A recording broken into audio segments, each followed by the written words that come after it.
I think what I have been worried about, and I've been worried about this throughout the entire pandemic. I've written articles on it. In fact, I've been worried about the fact that we're no longer having a debate between left and right as to whether or not taxes should be X or Y. We're not having a debate as to whether or not we should put an excise on this or that. We're not having even a debate about whether or not children should be taught, Invasion Day or Australia Day in school. These sorts of cultural and economic debates have all been put aside. What we are essentially having a debate now about in Australia, and this is why it's been very tough. It's been a tough period because we're having a debate about whether or not someone's basic human rights applies in the way that they've always applied, or whether they no longer apply in that manner. The debate has been, do I have a right to leave my home? It hasn't been a debate about whether or not I have the right to, go and buy petrol for a particular price without a particular tax, for example, or whether I can buy a luxury car without a particular tax. It's a question now about, do I have the right to see my family today, or has the government told me no? And in the absence of any criminal activity, we're talking about just the general restriction. Can they just generally restrict you without having actually broken the law, without you being a criminal, who's murdered someone or stolen something? You're just at home. There's a good portion of people out there who say, in line with the government, you shouldn't be able to leave home today because you could make someone sick. And not because you do have a virus, but you could have a virus. So we're now having a dialogue, not just in Australia, but in the Western world. We're having a very, very fundamental dialogue as to what the nature of our human rights are. Do we have the human right? Do we have the natural rights to leave home and go and see our family? Do I have a right as a son to mourn my father at his funeral, or to throw him a funeral, if obviously the state says otherwise? What are my rights as a father myself if I want to go to a hospital and see my child be born and support my wife? Many hospitals were kicking people out. In terms of returning to my country, we had this happen to thousands of Indian Australians. They were told they're not allowed to enter their own country, and returning to their country would be treated as a criminal act. They would be criminalized and fined for returning to their own country. More fundamentally, and this is what my court cases have been about, we have had a large number of people, particularly in the last year, become in opposition to these draconian and authoritarian measures. Is the government able to suppress opposition of, restrictions and of rules which violate the fundamental human rights of every citizen in this country? And the answer to that has been no. The government's position stated in the court cases, and the government's position stated generally in the media, has been no, you don't have a right, if there's a pandemic, to go and protest us, or if there's an emergency, to go and protest us. And the scary part is that there's a very large segment still of people in our society who say, now that the genie's out of the bottle, yes, the government's right. You don't have any human rights to go and protest. You don't have any special category to which you can apply yourself as able to, go out there and oppose whatever's happening.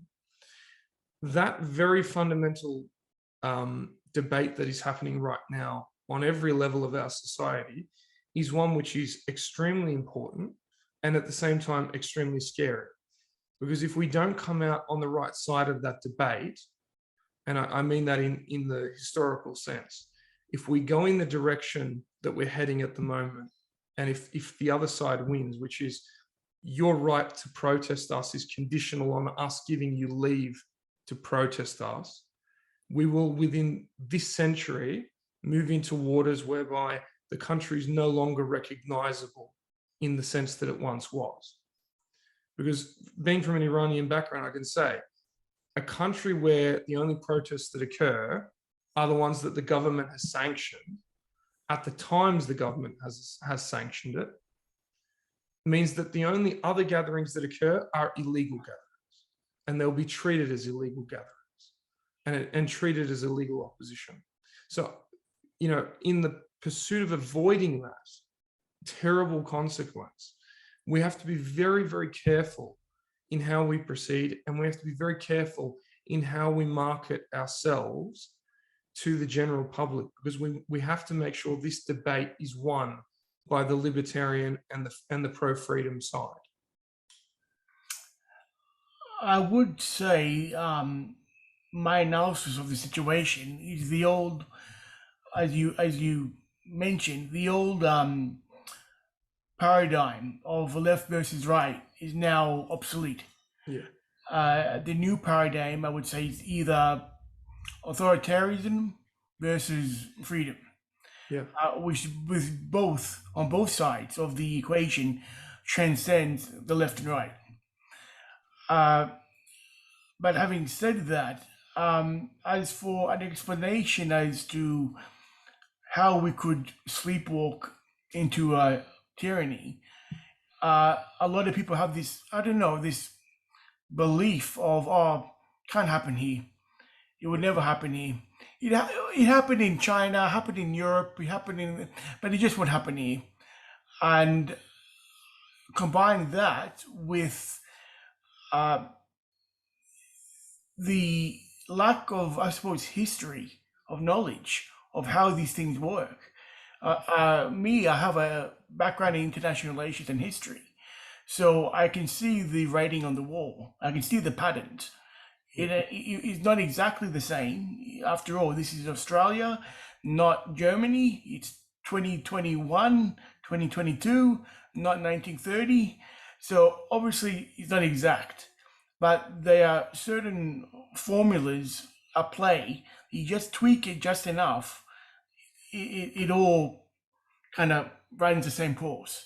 I mean, look at during the protest, how many people I saw online openly condemning the fellow countrymen, who openly was saying, if you're pro these protests, defriend me from Facebook. I don't want to know you. Essentially saying I wanted to only live in an echo chamber. And not only that, they seem to be also basically pro-authority. I had a newsman that I volunteered at one stage at a news station, and he was my old boss.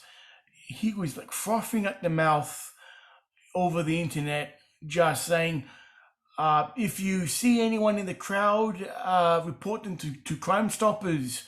If you see any employers, if you see any of your employees in the crowd, fire them. It was just this, like I said, frothing at the mouth, pro-authoritarian mentality happening here. And I think a lot of Australians, they seem to have this disconnect of they can condemn authoritarianism but still tolerate it. There's this Orwellian doublethink going on. I mean, and to add to your point, one of the problems is going to face us if we go down this route is also we lose any real moral high ground in condemning such things. I mean, how can we condemn Putin's treatment of his own people, or other people, the Ukrainians, or anything else, or China, how they treat their own people, and the fact they have camps and everything like that? How can we say no to that with a straight face, yet we have him here at home? Or maybe not to the same degree, but we're kind of on that path. It is very scary to see everyday Australians just being pro-authoritarian. And if you ask them, they will say, oh, I'm open-minded. I'm accepting of everyone. I love people. They say that they'll probably say they're in the center of politics as well. They won't say that they have any particular persuasion towards, liberty or authority or left or right. The reality is, I think, as you said correctly, we've already lost that moral high ground over the past 2 years internationally. And you can see that right now in the rhetoric that's being used to condemn Putin by the mainstream media. If you go watch, turn on any conservative news outlet in the US at the moment, you'll see them condemning the attacks on civilian populations and the just unilateral invasion of a foreign sovereign nation. And there would be the argument that that means that Putin is automatically a war criminal and the like. And there's not even a hint of irony in their voice that everything they describe meets exactly what the US did in Iraq and Afghanistan and in other places. We don't have any irony about it now. And the only way that we will be able to maintain a semblance of moral high ground in the future is by being intellectually dishonest with ourselves as to what our own actions look like if we were to hold them into a mirror. And the reality is we are looking at the sort of early stages of foundational sort of authoritarianism in these Western countries, in the same sense that we can see them now in a full-fledged form in countries like China and in Russia. If you just give me a sec, I might just close my window because I think you might be getting a little bit of the rain in the background. Can you hear the rain, or is it okay? Oh no, that's okay. All good. No, yeah.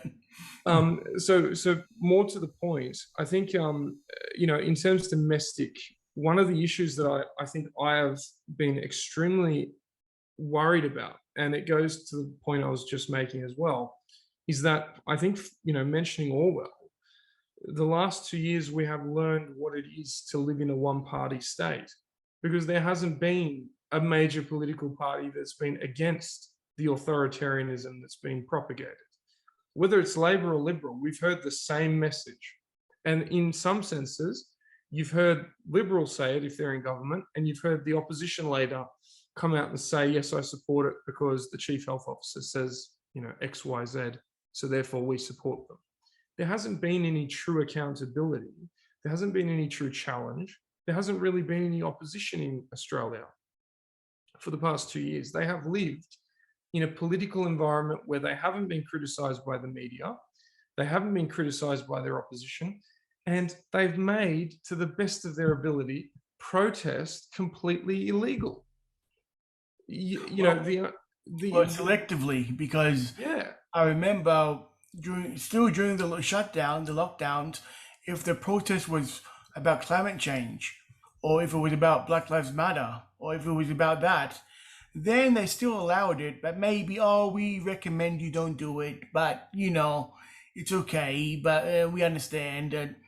But then when it came to if you're protesting the lockdown, then it was very heavy-handed, the police and the combination of the media and everything. So it's selective, which was strange considering it's supposed to be a pandemic. A disease doesn't really recognize why a group of people are next to each other. If he's not going to back off recognizing it to be, it's about climate change, we won't affect anyone today. It's about lockdown, okay, we'll affect everybody.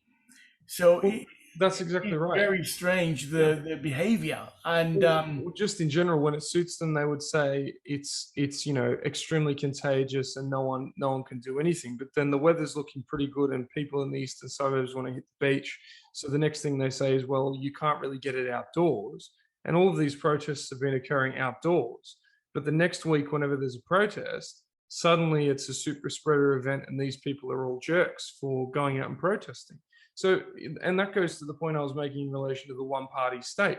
We didn't explicitly say this is a one-party state, but no one-party state really ever does. If you go and look into Russia's political system, there's a number of other parties. In all of these countries, you can find there are shell opposition parties that are sitting there. It's like that in Azerbaijan, which is another country I have some heritage from. You can see the shell opposition is there, but they're there just for the sake of giving the system a democratic look. It's just there for the sake of aesthetics. There's not actually any opposition being expressed. And we got a taste of that in the last 2 years. We had politicians that are meant to be diametrically opposed have absolutely no beef for 2 years about how things are going. The only difference in approach that they had and that they would question each other on is, if Liberal was in power, Labor would say, well, I would be going harder. And strangely enough, down in Victoria, the gripe that the opposition leader had for a large period of time, the Liberal opposition leader had, was, I would actually make the fines heavier than what Daniel Andrews' fines were. So, we're in this vacuum where there was just this one party state. What really is starting to grind me now at this stage in the beginning of 2022, heading into an election, is we just had the Nationals down in Victoria declare that their stated position is that they're against mandates, lockdowns, mask restrictions, and vaccine requirements. How convenient. How convenient. They were a party. They were literally party to the entire period on national and all the state levels. They're as part of the coalition. They were party to propagating the authoritarianism. Now, because they can see it's unpopular, especially down in Victoria, they're trying to jump on the bandwagon as being anti-authoritarian. This is, as you mentioned before, Orwell, it's the kind of newspeak that we've had exposed to us, which is, you can say something and mean something completely different. And you can have the kind of double think, which is that people who supposedly supported authoritarianism 6 months ago can now turn around and be freedom fighters. And, you just can't build a political system that has any stability and any principles on that basis. It's building on quicksand.